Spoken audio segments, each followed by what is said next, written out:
तुलसीदास जी निवेदन करते हैं, हे भैया, जो परमात्मा, जो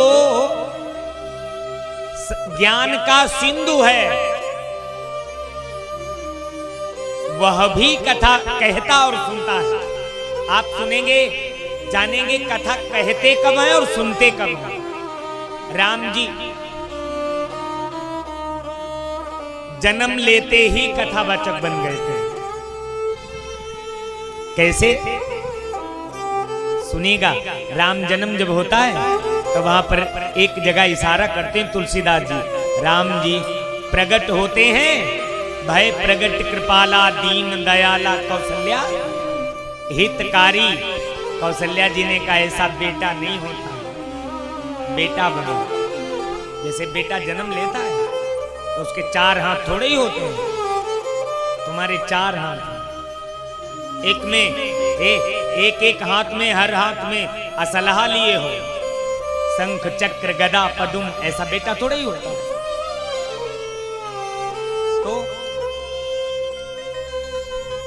तो भगवान छोटे बालक बन गए, और जब बालक बनने लगे तो उससे पहले कथावाचक बन गए।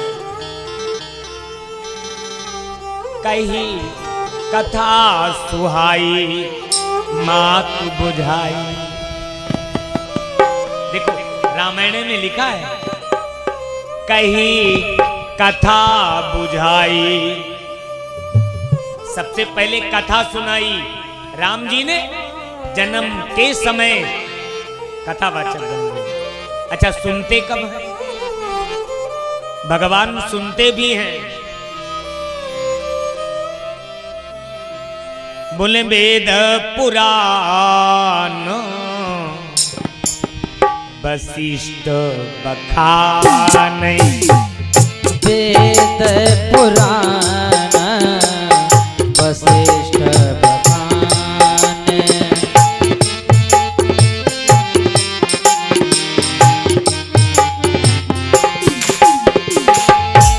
वेद पुराण वशिष्ठ बखाने, वेद पुराण वशिष्ठ बखाने, सुनहि राम। श्रोता कौन है? वक्ता वशिष्ठ जी, और श्रोता सुनहि राम यद्यपि सब जाने, सुनहि राम यद्यपि सब जाने, सुनहि राम यद्यपि सब जाने, सुनहि राम यद्यपि सब जाने। वेद पुराण वशिष्ठ बखाने, सुनई राम यद्यपि सब जाने, भय कुमार जब ही सब भ्राता, तो दीन जनेऊ गुरु पितु माता। फिर गुरु ग्रह गए पढ़न रघुराई, अल्पकाल विद्या सब आई, सारी विद्याएं स्वतः चली आई, और जब पढ़ लिख करके घर आए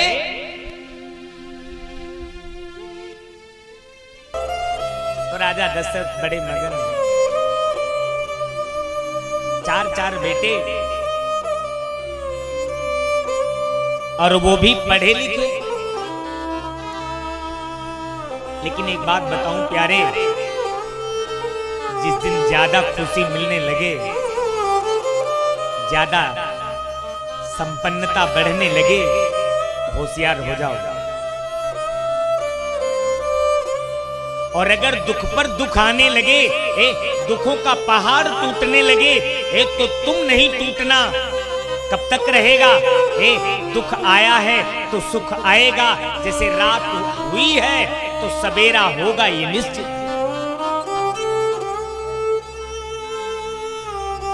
दशरथ कुछ ज्यादा ही मगन हो रहे हैं।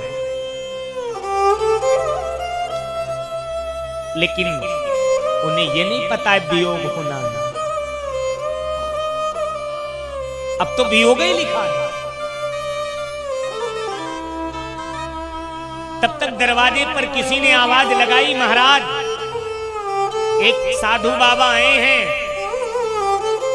और ऐसे साधु, अरे जो विश्व विख्यात, उस जमाने में कुछ साधु विख्यात थे। जानते हो कौन? अरे उनको डिग्री मिली थी भाई। दुर्वासा ऋषि विश्व विख्यात। ए भैया, और पहले नंबर में दुर्वासा ऋषि दूसरे नंबर पर है। और पहले नंबर में जैसे आजकल शिक्षा विभाग में शिक्षा मित्र, बैंक मित्र, कृषि मित्र, वैसे साधु बाबन में आजू यू मित्र थोड़ा ही चला है, बहुत दिन पहले से चला है। ए भैया, आज के लगभग 5,000 साढ़े 5,000 वर्ष तो कलयुग के हो गए। फिर द्वापर और उसके बाद त्रेता। इतने दिन पहले एक विश्व का मित्र हुआ था। विश्व का मित्र हुआ था। सब तो बाबा थे, कोई मुनि था, कोई साधु था, कोई महंत था, लेकिन वही बाबा बोले विश्वामित्र, जो विश्व का मित्र हो। विश्वामित्र महामुनि ज्ञानी, विश्वामित्र महामुनि ज्ञानी,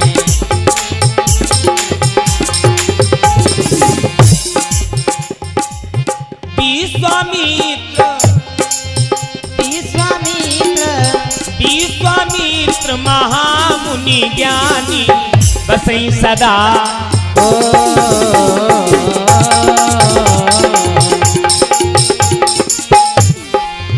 बसई सदा शुभ आश्रम जानी, बसई सदा शुभ आश्रम जानी, बसई सदा शुभ आश्रम जानी। विश्वामित्र महामुनि ज्ञानी, सारे मुनि लेकिन ये महामुनि। विश्वामित्र महामुनि ज्ञानी, और बसई सदा शुभ आश्रम जा। बहन जी के द्वारा 100 मुद्रा। किसी ने सूचना दी, दशरथ को जाकर निवेदन किया, महाराज आपके यहां विश्वामित्र जी पधारे हैं। और बाबा और बाघ हो, दुई बराबर हो। बाबा और बब्बर शेर हो, पता नहीं कब का कई बैठे हैं।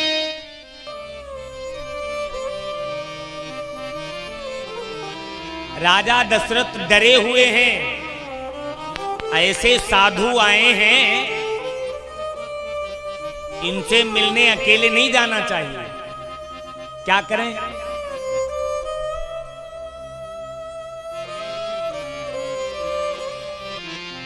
बोले मुनिया गमन सुन्यू जब राजा। चला क्या नाम? विजय कुमार भैया जी की तरफ से 50 मुद्राओं का दान। मुनि आगमन सुना जब राजा, मिलन गयो लय विप्र समा।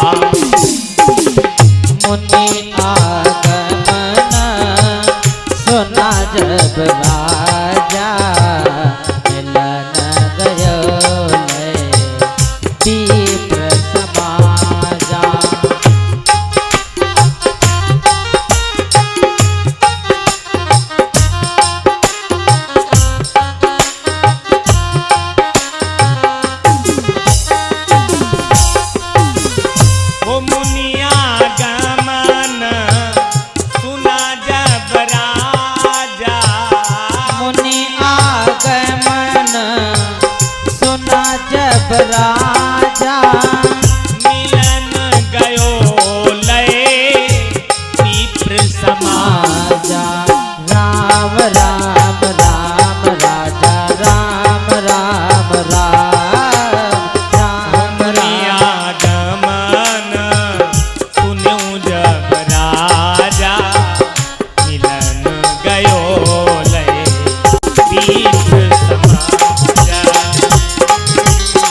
आगमन,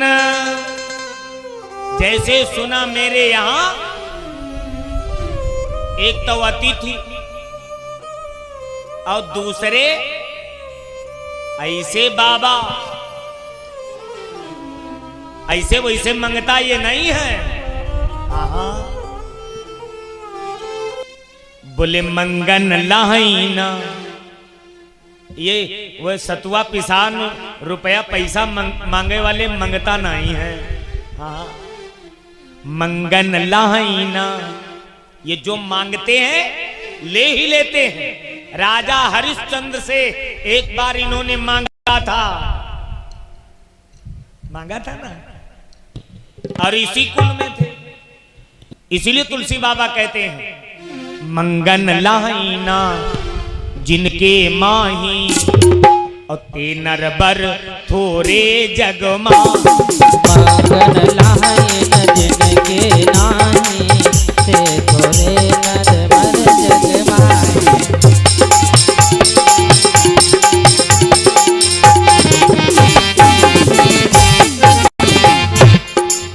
मंगन लाइना, मंगन लाइना जिनके माई ते नरबर, ते नरबर थोरे जगमाही, ते नरबर थोरे जगमाही, ते नरबर थोरे जगमाही। हे महाराज, कोई साधारण मंगता, हे रोटी पिसान, एक कपड़ा मांगने वाले मंगता नहीं है, ये इंटरनेशनल मंगता है। जब जिससे मांगा ले ही लिया। अच्छा भाई, ऐसा कोई आ जाए तब तुम्हारे डर लागी कहा मांग ले।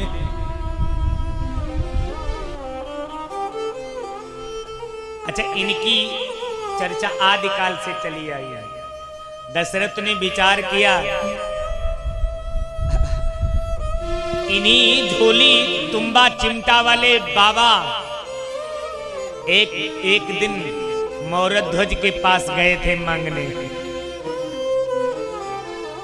गए थे ना। मांगा क्या था जानते हो? कहो 10 मिनट में सुनाई दे। बात ऐसी थी, एक बार देखो, आज कथा आपको सुनाएंगे भाव वाली भी और हास्य वाली भी। तो पहले भाव वाली सुन लियो, फिर हास्य वाली सुनो, फिर झांकी देखो। देखो बच्चे भी आते हैं, कुछ लोग तो खाली चुटकुला ही सुनाई आवते, आज से चालू कर देंगे।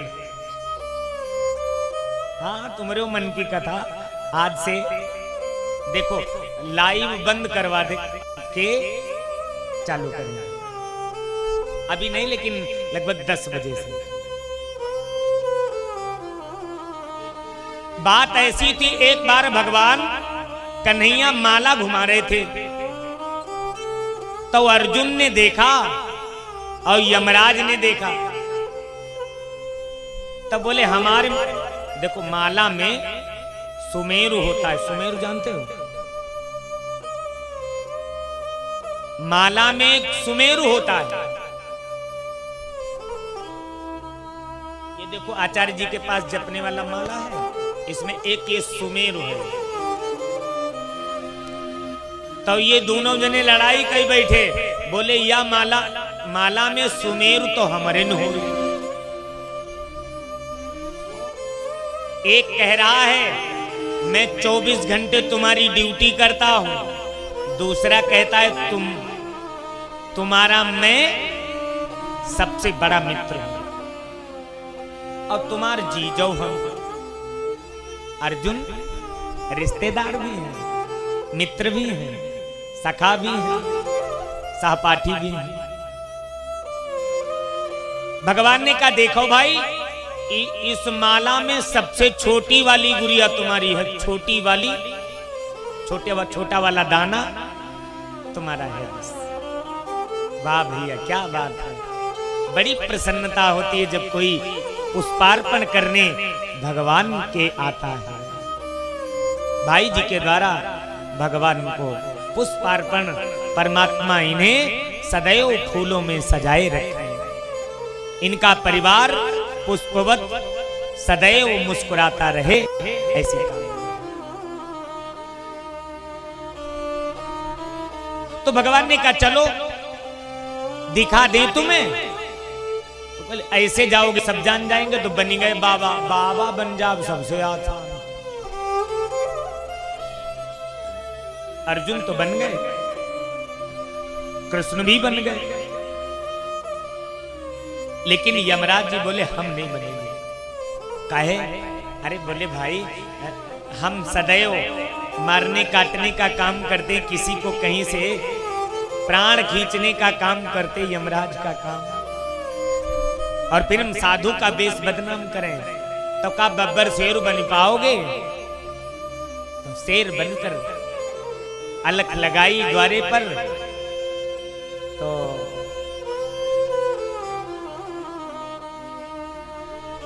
निकल करके आए मौरध्वज। मौरध्वज ने कहा महाराज क्या मांगना चाहते हो बताओ। आपको मांगने में देर लगेगी, हमें देने में देर नहीं लगेगी। भगवान कन्हैया जो बाबा बने थे ना, अर्जुन पीछे, उसके पीछे शेर यमराज। तीनों ने कहा महाराज मैंने बड़ा नाम सुना है इसीलिए आया हूं। बहुत दिन से हमने और हमारे चेला ने और शेर ने कुछ खाया नहीं है। यमराज ने कहा क्या खाओगे बताओ, मंगा दे। तो बोले देखो पहली बात तो हम खाते नहीं, भगवान कहां खाते हैं भाई, चाहे जितनी थाली लगाओ। अरे जब खाते नहीं तब तो भोग लगाओ मुश्किल।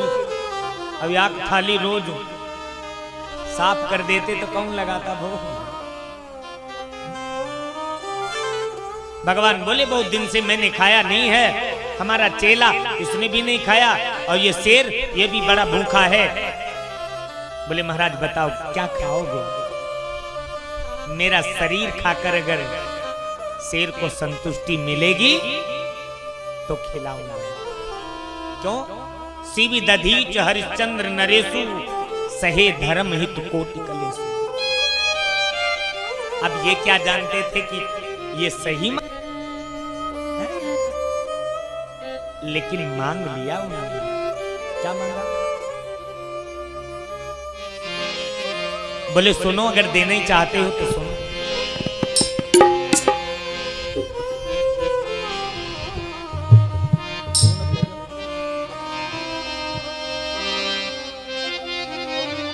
बोले घर कोई अपने बेटे को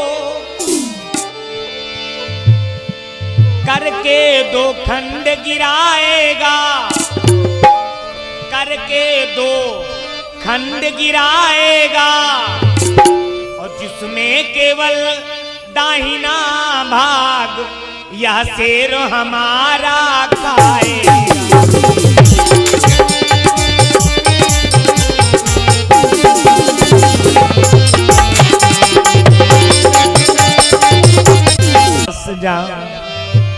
द्वारे से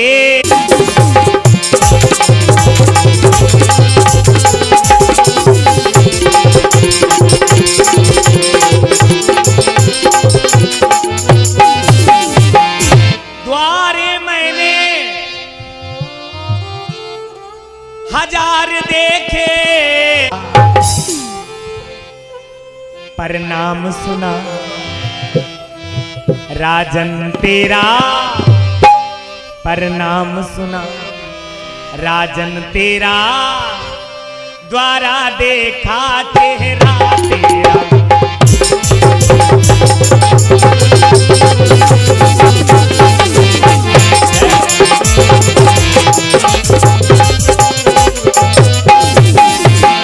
ए भैया फिर क्या था? का दे पाओ तो बताओ, न दे पाओ तो हजार दरवाजे और बाकी हैं, कहीं और देख लेंगे। बहनों के द्वारा 50-50 मुद्राएं और फल प्रसाद अर्पित।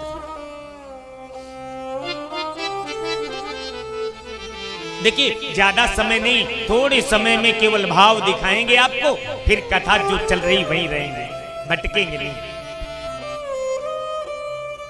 राजा ने भैया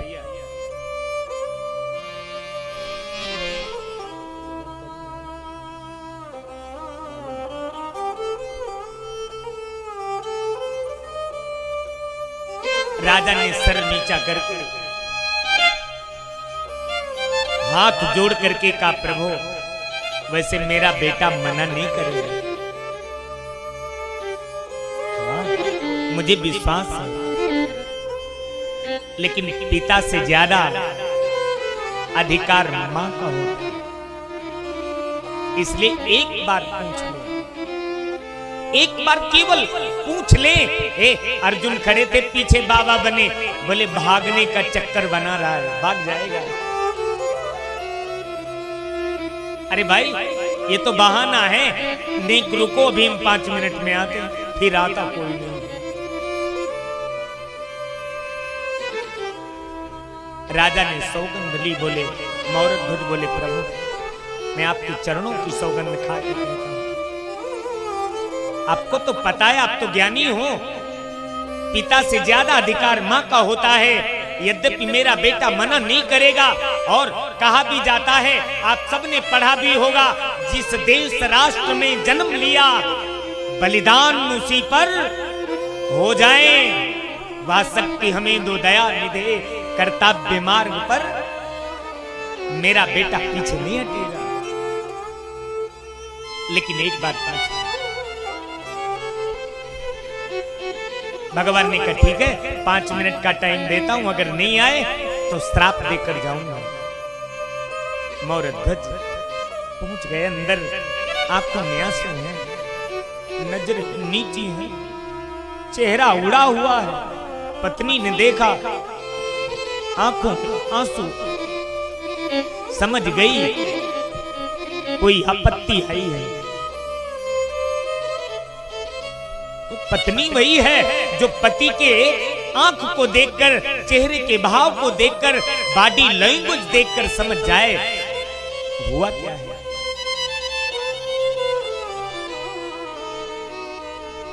समझ गई कोई घटना घटी है, कोई बात ऐसी हुई है जिससे मेरे पति को ठेस पहुंची।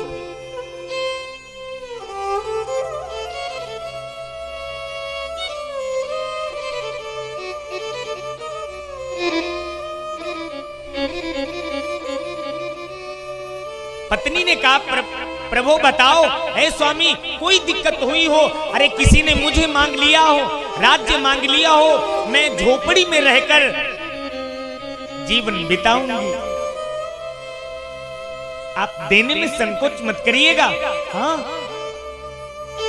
परिवार मांगा है दे डालो, राज्य मांगा हो दे डालो। अगर धर्म चला गया तो फिर सत्य चला गया तो फिर बचेगा कुछ नहीं, छोड़ना नहीं। बोले देवी अगर ये सब मांगा होता तो मैं यहां आता नहीं पूछने, मैं देकर तब आता, मुझे विश्वास है, मैं पूछने नहीं आता। राज्य पैसा वैभव ये मैं देकर आता, लेकिन मांगा है कुछ हिस्से ही है, मैं दे नहीं पाया अकेले। पत्नी ने कहा ऐसा क्या मांगा? तो कहा देवी सुनो, कहने में हमें संकोच लग रहा है। कहो। रोते हुए महाराज बोले सुनो,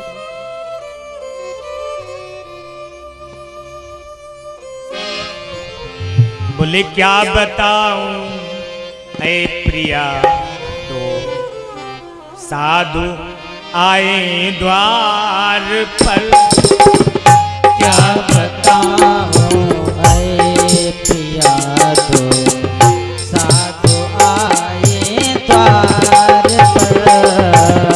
क्या बताऊं ऐ प्रिया, तो साधु आए द्वार पर। क्या बताऊं ऐ प्रिया, तो साधु आए द्वार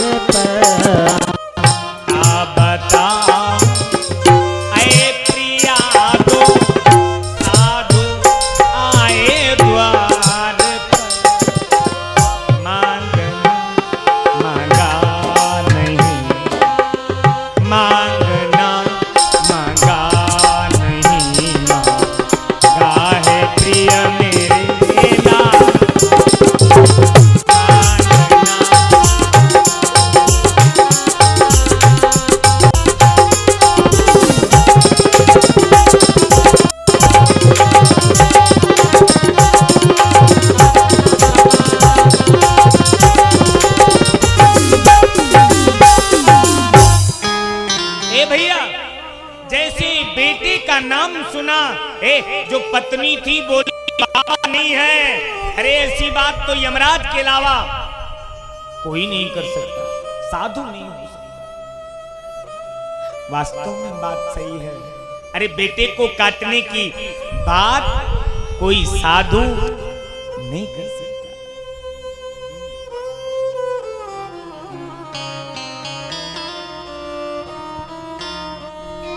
फिर कौन है? बोले या तो परीक्षा का समय है, या तो यमराज द्वारे आए हैं। क्यों यमराज ही ऐसे वचन बोल सकते? वास्तव में यमराज है। फिर बोले मैं ऐसे धर्म को त्यागती हूं जिसमें बेटे को काट कर आहुति डाली जाती है। भर्जितादृशम विस्कुंभम पयोमुखम, उस प्याले को छोड़ देना चाहिए चाहे जितना सुंदर हो, जिसमें मदिरा भरी हो। भर्जिताद चरणों में गिर गया, बोला मैया हाय रोज पढ़ाती हो,